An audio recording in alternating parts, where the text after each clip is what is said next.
jeunes Africains à se responsabiliser, à prendre leur destin en main et à suivre un certain nombre de valeurs à travers ce code des valeurs pour y arriver. Je pense que c'est quelque chose d'extraordinaire parce que nous sommes dans un monde en mutation où l'Afrique va jouer un rôle extrêmement important et il est extrêmement important que les Africains soient les acteurs principaux de cette mutation-là.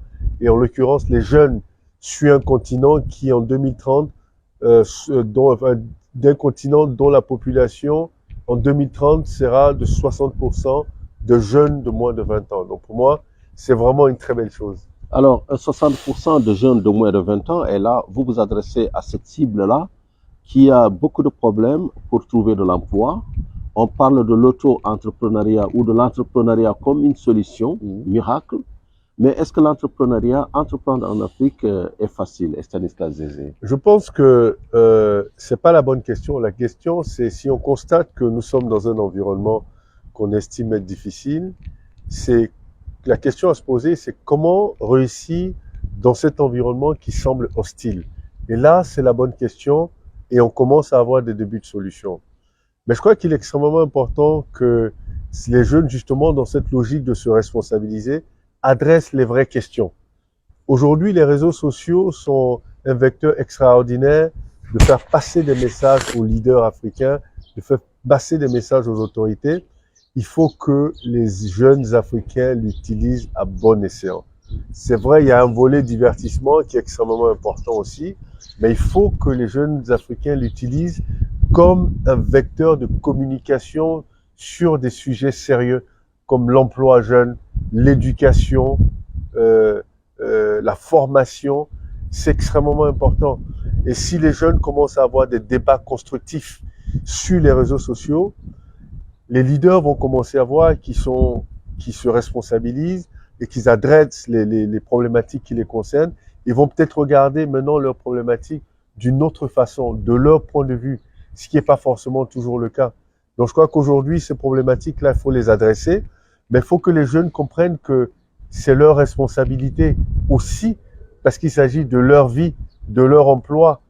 Et l'entrepreneuriat, pour moi, est la solution du développement des pays africains. Un pays se développe par le secteur privé. C'est le secteur privé qui crée la richesse, qui crée la valeur, qui crée les emplois. Donc aujourd'hui, le rôle des leaders politiques et administratifs, c'est de créer un bon environnement qui permette justement à ces jeunes-là de créer leur propre emploi. Et ça, c'est extrêmement important. La responsabilité de l'État, c'est pas de créer des emplois, mais c'est de créer ni de la richesse, ni de la valeur, mais c'est de créer l'environnement pour que justement tous ces jeunes aient l'opportunité de créer leurs emplois, de créer leur richesse et de créer de la valeur. Il faut qu'ils comprennent que c'est leur responsabilité. Alors, dans le livre, il y a un passage célèbre où on dit « Stan, tu n'y arriveras pas ». Tout le monde vous déconseille de ne pas vous lancer dans cette aventure. Et justement, est-ce qu'il y a des obstacles psychologiques à l'entrepreneuriat en Afrique? Oui, je crois que les premiers obstacles psychologiques, c'est l'entourage. Et je crois que, surtout dans les pays francophones, on n'a pas la culture de l'entrepreneuriat, on a la culture de fonctionnariat, on va dire, être fonctionnaire, ou alors aller travailler dans une entreprise qui a été créée. Mais je dis toujours aux gens, ces entreprises dans lesquelles vous voulez travailler ont été créées par des hommes et des femmes. Donc évidemment, c'est parce que ces gens ont créé ces entreprises qu'aujourd'hui vous voulez travailler dans ces entreprises. Prenez l'initiative de créer aussi, comme ça les générations futures voudront travailler dans ce que vous faites. Donc, la première barrière, c'est l'environnement. Tout le monde estime que créer une entreprise, c'est prendre un risque. Moi, je dis créer une entreprise, c'est créer une opportunité. Ce n'est pas prendre un risque. C'est créer une opportunité de créer de la richesse, créer une opportunité de créer de la valeur et créer une opportunité pour créer des emplois. Donc, c'est l'état d'esprit dans lequel nous sommes qui va nous permettre de faire face aux différents challenges de notre environnement. Mais pour ça, il faut comprendre la psychologie de cet environnement et la psychologie de nos interlocuteurs. Donc, les challenges, il y en aura toujours. Mais c'est quelle est notre capacité, justement, à surmonter ces challenges. Et c'est, si quelqu'un vous dit que vous n'avez pas réussi à un projet que vous avez décidé, c'est son point de vue qu'on peut respecter. Mais c'est pas lui qui a décidé de le faire à l'entreprise, c'est vous. Donc c'est que les jeunes se disent, c'est moi qui ai décidé. Toutes les questions, je me les pose avant. Quand je décide de monter une entreprise, j'ai réfléchi à tout et j'ai décidé. Le plus difficile, c'est décider. Une fois que j'ai décidé, je vais jusqu'au bout. L'échec n'est pas une option. Donc, les challenges seront là, mais les challenges, au contraire, devraient motiver même d'ailleurs Et justement, vous y revenez dans ce livre, vers les années 2007. Vous créez donc Bloomfield Investment Corporation. Avez-vous eu droit à un crédit bancaire comme cela se passe sous d'autres cieux?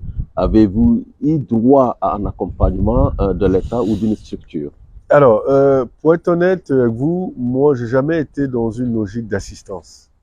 Ça, c'est quelque chose que j'ai appris de mon père militaire, qui m'a éduqué d'une façon assez stricte, où il dit, tu dois compter sur toi d'abord. C'est extrêmement important. Et tu dois compter toujours sur toi-même. Tout ce qui vient après, c'est du bonus. Donc évidemment, l'essence de ta réussite, c'est tes efforts.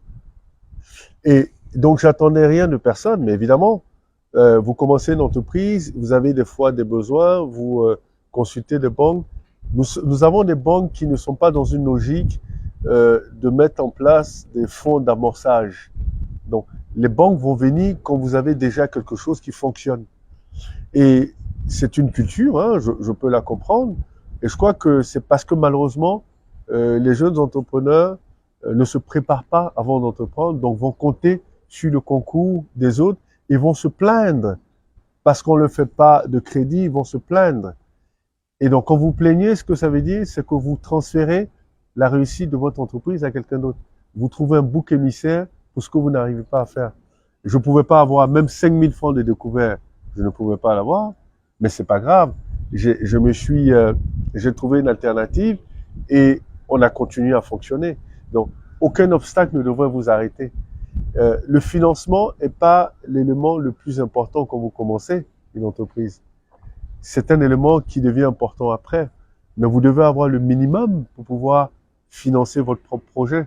Si vous avez un projet d'1 milliard, que vous avez que 1 million, mais vous commencez avec 1 million, vous dites qu'est-ce que 1 million peut faire dans mon projet d'1 milliard?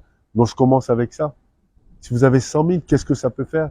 Est-ce que ça me permet de faire de la pédagogie? Ça me permet de communiquer sur les réseaux sociaux de ce que je sais faire? C'est juste avoir la stratégie qu'il faut et la stratégie doit être adaptée à vos moyens. Mais c'est pas parce que vous avez 1 million pour un projet d'1 milliard que vous ne le ferez pas. C'est de ça qu'il s'agit en fait. Donc le financement n'est pas important. Je pense qu'il faut de la niaque, il faut croire en son projet, il faut être déterminé. Mais est-ce que cela suffit-il? Non, le financement, je n'ai pas dit que le financement n'était pas important. Le financement est important, mais ce n'est pas l'objet le plus important. Donc ce n'est pas un facteur bloquant pour monter une entreprise. C'est un élément extrêmement important, mais ce n'est pas un facteur bloquant. Vous pouvez avoir, on peut vous donner 10 milliards aujourd'hui et vous échouez un projet. Ce n'est pas l'argent qui fait réussir le projet. C'est votre capacité à mener votre projet. C'est votre détermination, votre résilience, votre capacité à convaincre vos clients que vous êtes capable de produire quelque chose de qualité. C'est comment vous domptez votre environnement. C'est tout ça, votre état d'esprit. Ce n'est pas que l'argent. Sinon, il y a beaucoup de gens qui ont réussi beaucoup de projets parce qu'ils ont l'argent. Mais je connais beaucoup de gens qui ont beaucoup d'argent mais qui échouent dans des projets. Voilà, donc à la lumière de ce que vous dites et qui vient directement de votre expérience et dont il est question dans ce beau livre, quelle idée ou bien quelle analyse faites-vous du secteur privé ivoirien et ouest africain en général aujourd'hui? Je pense qu'il y a une évolution significative et importante du secteur privé en Côte d'Ivoire en particulier et dans la sous-région en général. La Côte d'Ivoire représente 40% du PIB de l'UEMOA, donc c'est quand même une portion assez importante. Et il me semble que 70% de la liquidité de l'UEMOA circule en Côte d'Ivoire. Donc 70%, ouais. Je pensais 50%. Non, c'est 70% me semble-t-il. Et ça veut dire que c'est un pays avec un secteur privé qui est extrêmement important et qui n'arrête pas de grossir.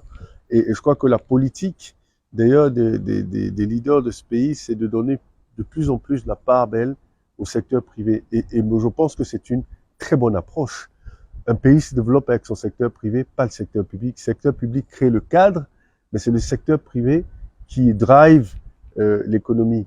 Et je crois qu'aujourd'hui, il y a quand même une prise de conscience de ce facteur-là et une évolution des conditions pour créer des secteurs privés de plus en plus forts, de plus en plus puissants. Et c'est vraiment, l'Afrique de l'Ouest est en train d'aller dans la très bonne direction. Voilà. Alors, je rappelle que vous êtes le président de Bloomfield Investment Corporation. Vous faites de la notation des entreprises et des actifs d'une manière générale, publics ou privés. L'année 2023 commence avec deux mots. On peut résumer toute la conjoncture en deux mots. Le choix entre l'inflation et la récession, puisque l'augmentation des taux d'intérêt est destinée à contenir l'inflation, mais d'autre part, ça détruit de la croissance. Donc, vous qui faites chaque année une conférence risque-pays pour les pays africains, quelle analyse faites-vous justement de l'évolution des risques en Afrique en 2023? Alors, je crois que du point de vue de l'inflation, l'inflation est quand même contenue. C'est-à-dire que les taux d'inflation dans cette région ne sont pas des taux d'inflation. Vous parlez de l'Union économique et monétaire ouest africaine. Moi, je parle de l'UEMOA. Oui. On sommes dans des taux d'inflation qui sont autour de 8, 5, en fonction des pays, 5, 6%, qui en réalité se font pas ressentir de façon très brutale.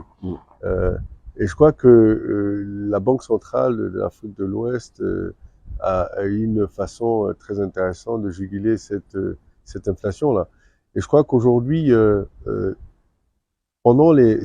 qui aide un peu à contenir tout ça, c'est que pendant les 20 dernières années, les 15-20 dernières années, il y a eu un effort significatif d'agrandir la classe moyenne.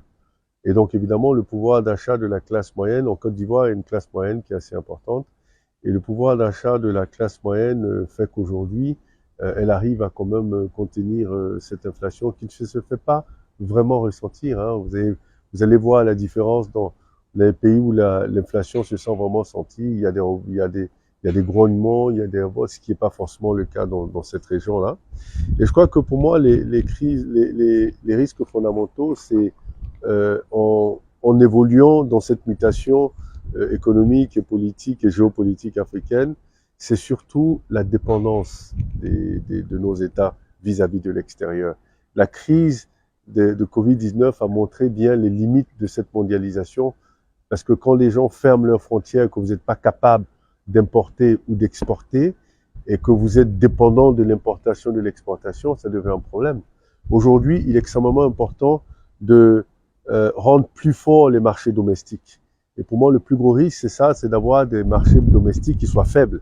Il faut renforcer les entreprises locales, il faut transformer l'économie, il faut créer des marchés de consommation locale de nos matières premières en des produits finis, et qu'on ne soit pas en train d'exporter 90% de nos matières premières, mais plutôt 15-20% maximum de nos matières premières, et que 80% soient transformés sur place et consommés sur place.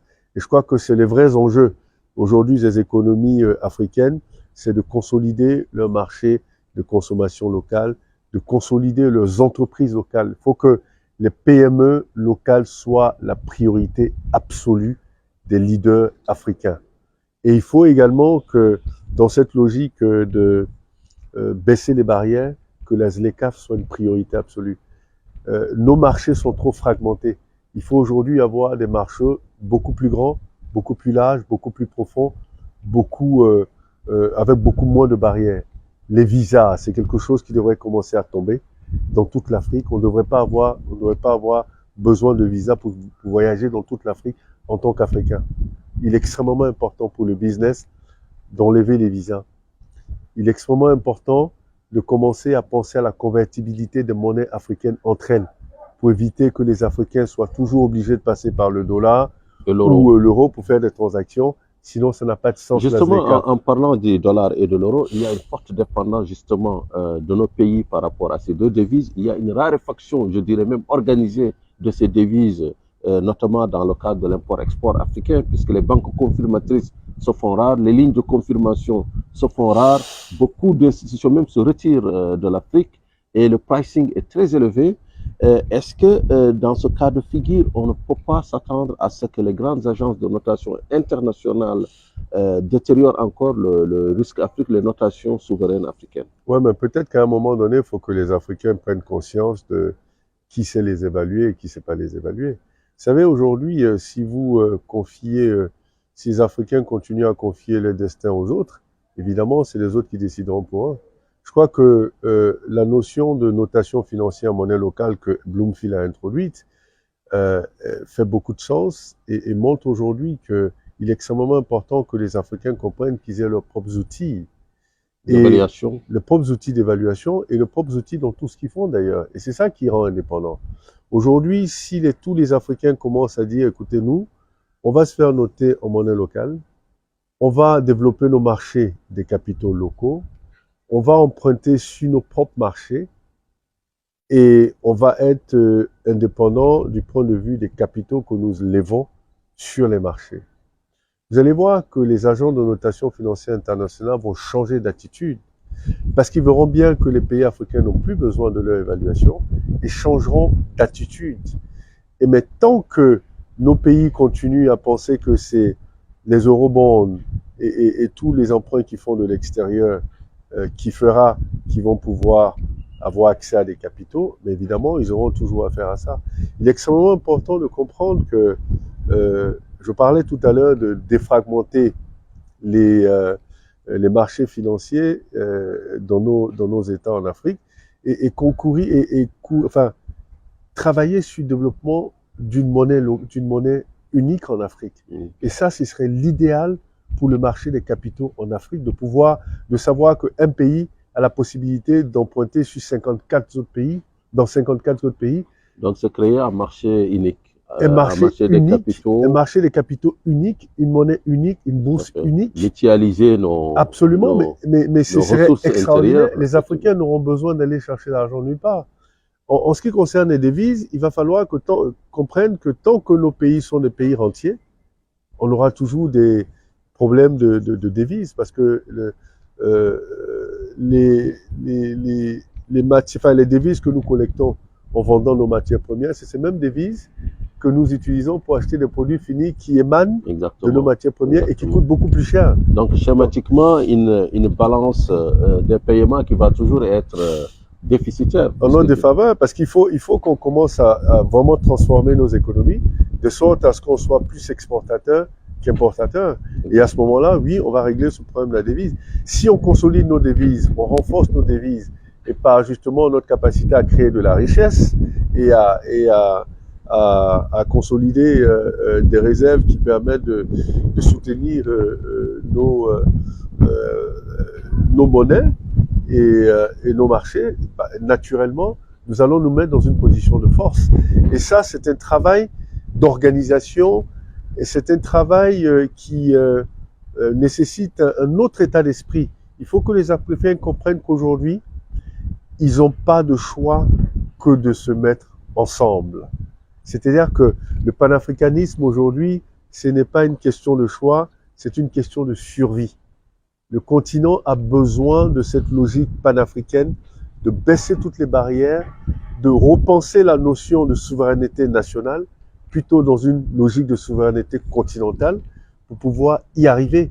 Aujourd'hui, on va rentrer dans un nouveau type de concurrence, dans un nouveau type de compétition, où si l'Afrique ne fait pas attention, elle va être récolonisée, mais d'une autre façon. Il est extrêmement important que les Africains comprennent que toutes ces barrières inutiles qui se mettent ne servent absolument à rien. Les souverainetés nationales doivent être revues au bénéfice d'une souveraineté continentale.